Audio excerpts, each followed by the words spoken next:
Without a doubt, one of the biggest things the Chicago Cubs will need to target this offseason is starting pitching. Guys, we're going to talk about it and then some right after this.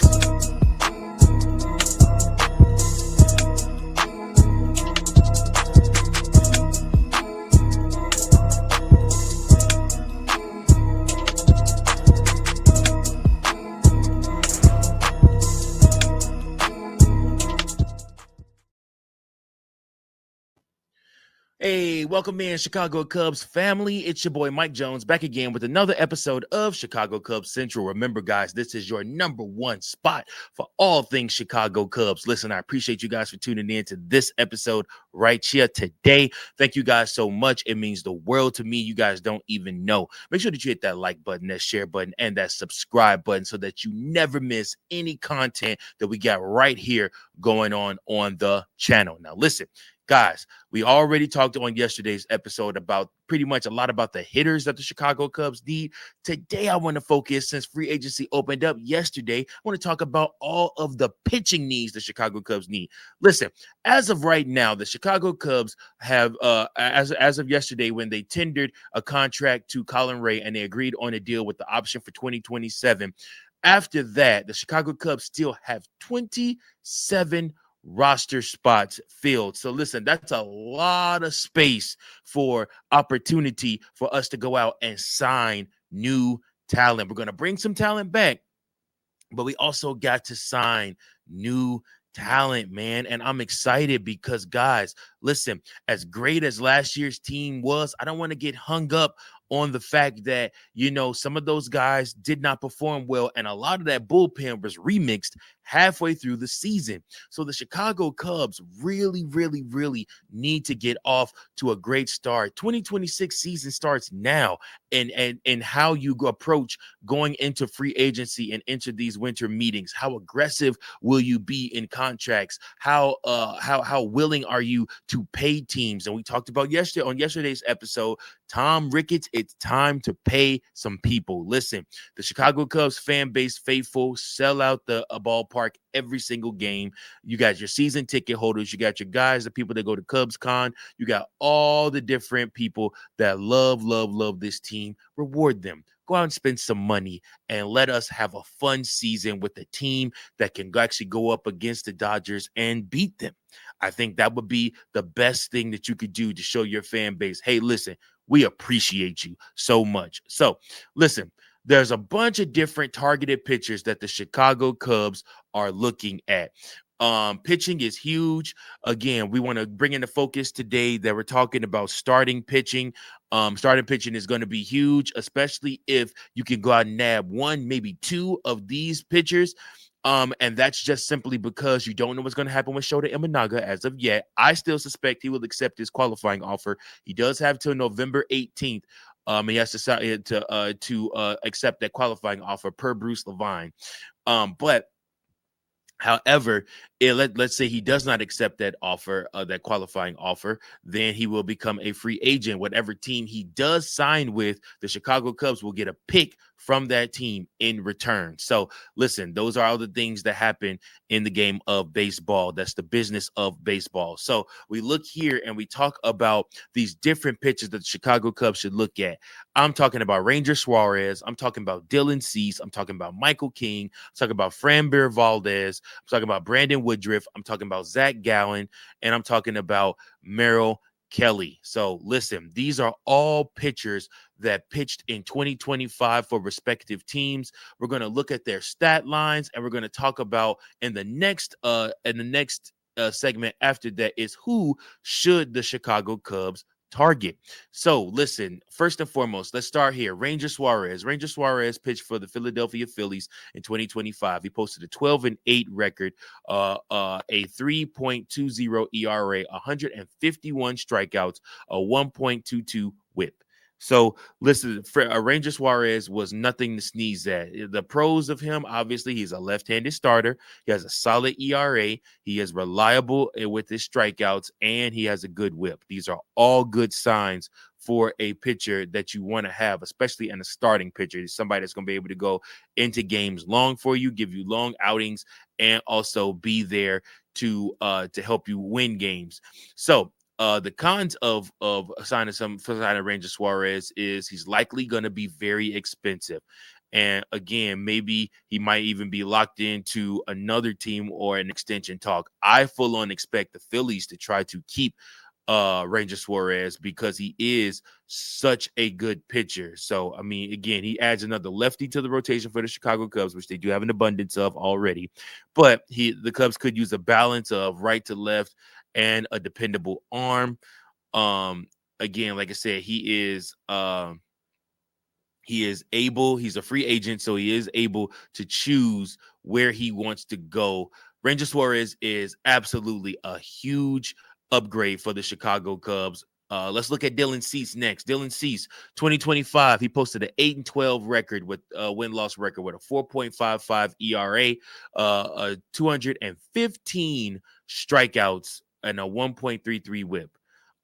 The pros of him, obviously, elite strikeout total. He was sixth. That's right, sixth in the MLB. So, guys, that swing and miss, and we've talked about Dylan Cease before, that swing and miss ability of Dylan Cease is there. And you definitely want to make sure that you are paying attention to that. And then the cons of him, though, he does have a high ERA. Sometimes he does get caught, and then he gives up a big inning, or he walks guys. He has an elevated whip also. So for him, it's just the inconsistencies within Dylan Cease. Now, again, Dylan Cease is somebody that the Chicago Cubs are very familiar with.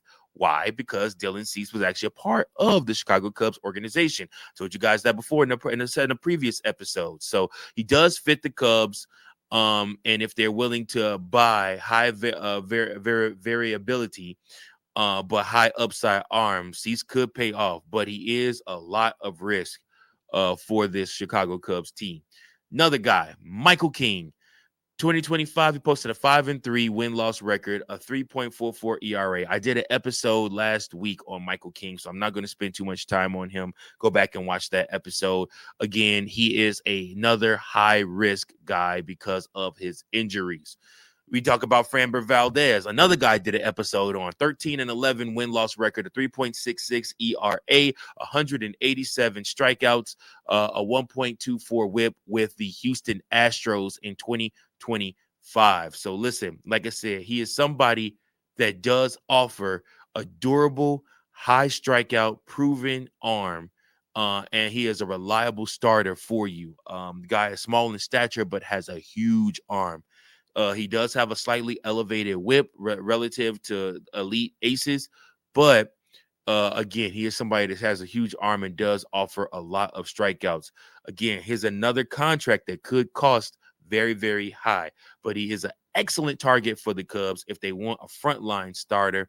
And again, he's somebody that's less volatile than Cease and King because he is not injury prone. Speaking of injury prone, and for my money, this is who I'm betting the Chicago Cubs are really going to go after. And it's only because of familiarity. A 7-2 record, win-loss record, a 3.20 ERA, 83 strikeouts, a 0.91 whip in limited appearances. Guys, I'm talking about none other than the main pitcher for the Ops, Brandon Woodruff, formerly a Milwaukee Brewer. He is now a free agent, and he's probably looking to go somewhere else and make a decent buck. Brandon Woodruff tormented the Chicago Cubs for years and years and years. The big bearded redhead is somebody that has seen a lot of success in a Milwaukee Brewers uniform, looking to recreate that success that he had early on in another uniform, and it could very well be the Chicago Cubs. Him and Craig Counsell have a really good relationship. He enjoyed being managed by Craig. And it would not shock me at all if Brandon Woodruff is a Chicago Cub in 2026. Again, you just got to manage his health. His arm and his stuff is good, but his health sucks and his workload. So, like I said, he is a high risk, but it is also a high chance for a good reward if you are able to keep him healthy. Next up, Zac Gallen. The Chicago Cubs tried to trade for Zac Gallen at the deadline. The last two pitchers I'm going to talk about, the Chicago Cubs tried to trade for them at the deadline. They inquired about them because both teams were not playoff teams. But again, Zac Gallen, 2025, a 13-15 win-loss record. This is a guy that was in the Cy Young conversation the year before when Arizona made it all the way to the World Series. He does have high strikeout totals. He has a 4.83 ERA, 175 strikeouts, a 1.26 WHIP. Again, he has high strikeout totals. When healthy, he has strong stuff. He is another guy, though, that you have to worry constantly about his health. You do not know if he is going to be available for a full season for you. And then you end up in a situation like you were in this past year for the Chicago Cubs. So definitely something you want to look at there. And then last but not least, Merrill Kelly. In 2025, he posted a 12-9 win-loss record, a 3.52 ERA, 167 strikeouts, a 1.11 WHIP. So he had a strong ERA, a good WHIP. He gave reliable innings, and he also offers a veteran presence. Again, he also is somebody that's older. You already have a Colin Ray on your team. You already have a Matthew Boyd on your team. You already have a Jameson Taillon on your team. So you already have some veteran pitchers on your team. So there is a potential decline risk there. But again, at the same time, he is an excellent complementary starter for the rotation. Less flashy, but is going to give you dependable innings and eat up some innings for you also if you're the Chicago Cubs. So these are all the pitchers that were listed in Bleacher Report's statement. We're going to talk about who the Chicago Cubs actually should target right after these messages. I have been talking ad nauseum, and I still will continue to talk about the product, the brand that has changed my life and can change yours too.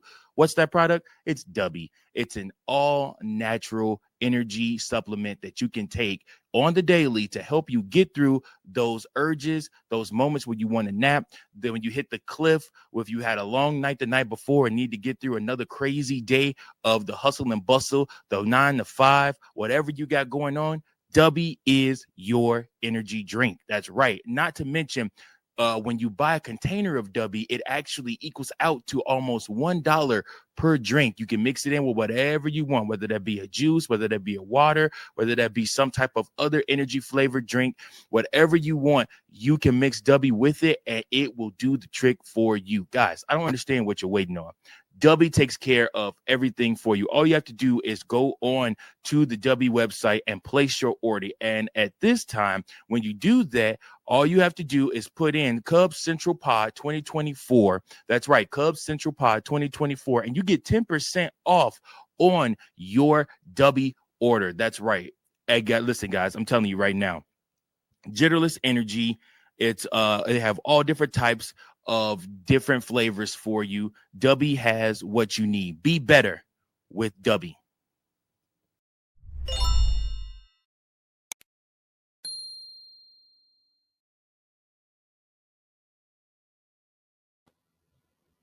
The Chicago Cubs will have to add some pitching in this offseason just simply because the Chicago Cubs right now have 2 open pitching spots for the start of the season. Justin Steele is not ready to return, as well as right now, Shota Imanaga isn't a part of your team. So with that being said, you have to look at and say to yourself, what are some things the Chicago Cubs should prioritize when they're looking for their pitching, and what are some things that they're going to need? So I listed out some things that I really think the Chicago Cubs ought to look at. So first and foremost, priority number 1, rotation stability and innings.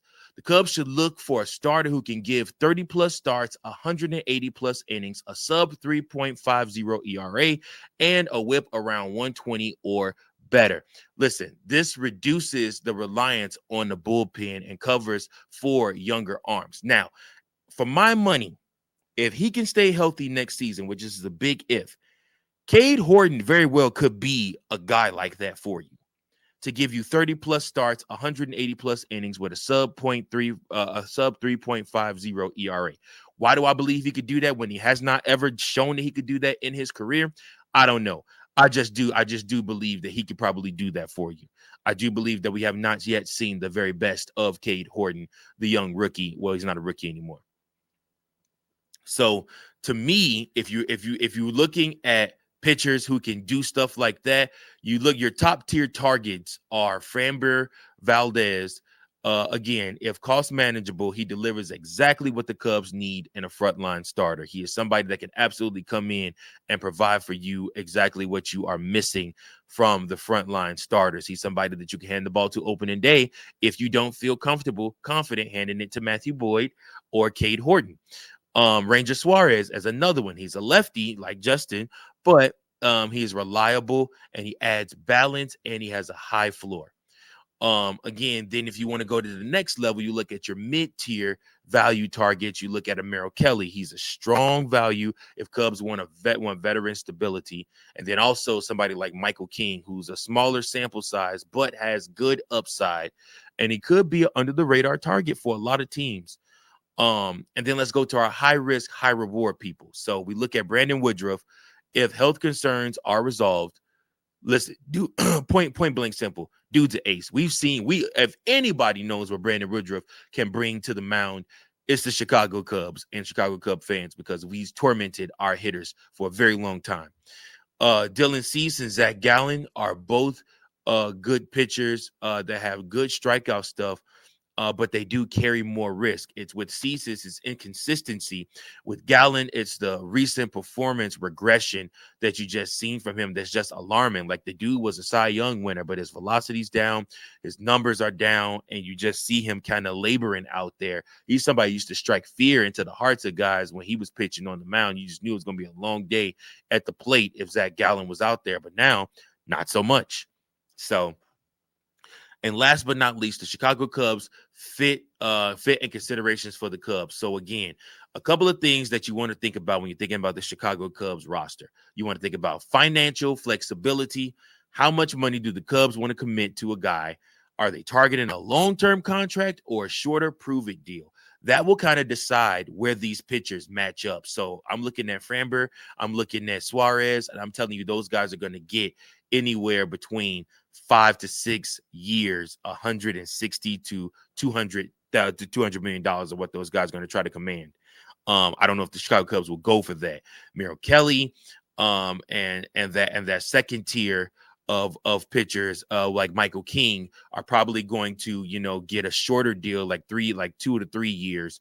And then your prove it deals are Woodruff, Cease, and Gallen.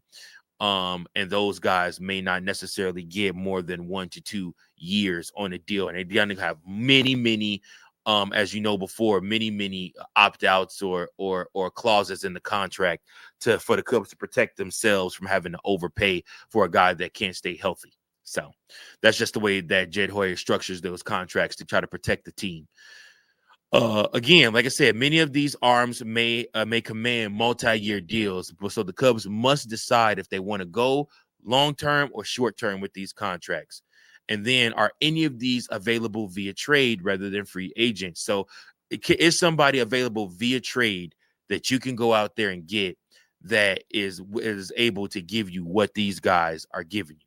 Maybe a Tarek Skubal. We talked about it before. I think, like I said, Detroit is willing to listen to deals about him.